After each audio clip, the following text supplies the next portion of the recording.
As any employee who's worked for an uncompassionate manager will tell you, compassion can be everything for leaders.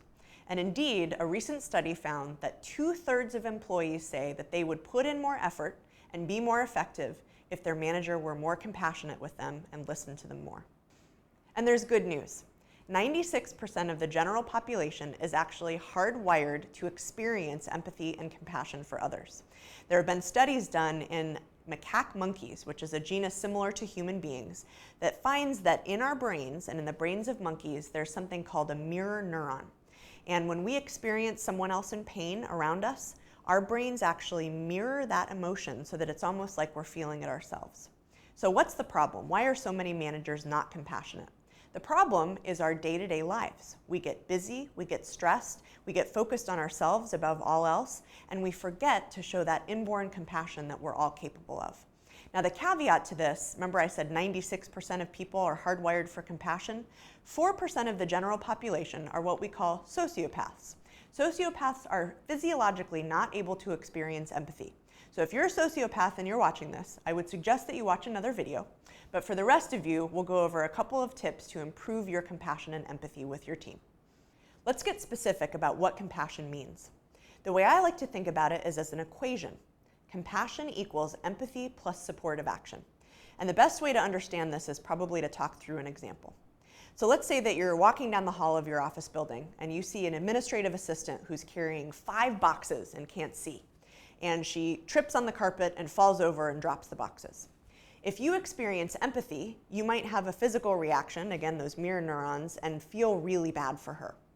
But if you don't actually extend a hand and help her pick up those boxes, supportive action, you will not be compassionate.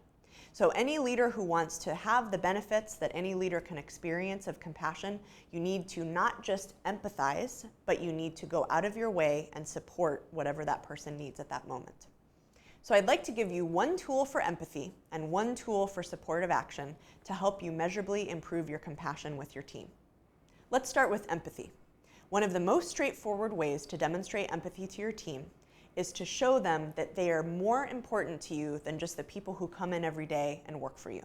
In other words, they're full, well-rounded people with lives that go on outside of your experience.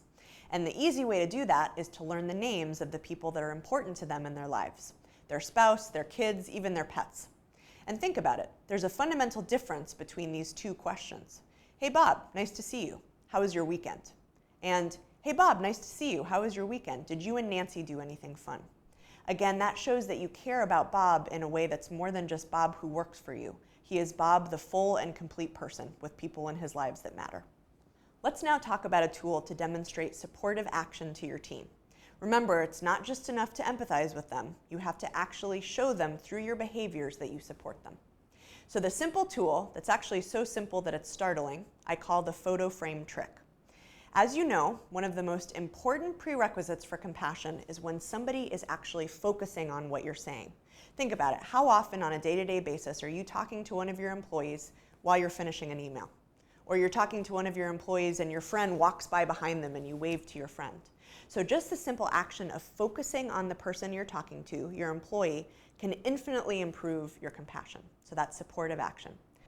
All you have to do is picture, when you're talking to one of your employees, that there's literally a picture frame around their head. And your job is to look within the picture frame as much as possible. Now there's a caveat to this. If you do it more than 80% of the time, you might be labeled a creepy stalker.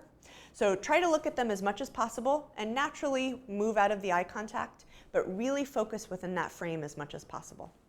So again, you can read more in my book, Bankable Leadership, for tips and tools to increase your compassion, but I hope these two tools will help you with both your empathy and your supportive action with your team.